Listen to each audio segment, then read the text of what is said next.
You ask Tiger to solve. This deals with linear equations with one unknown. The final result is x equals -3.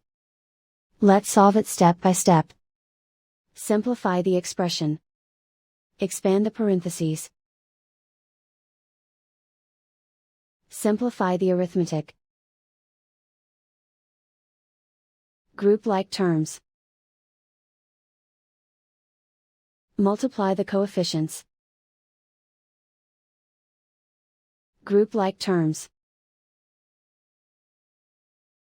Combine like terms. Group all constants on the right side of the equation. Subtract 6 from both sides. Simplify the arithmetic.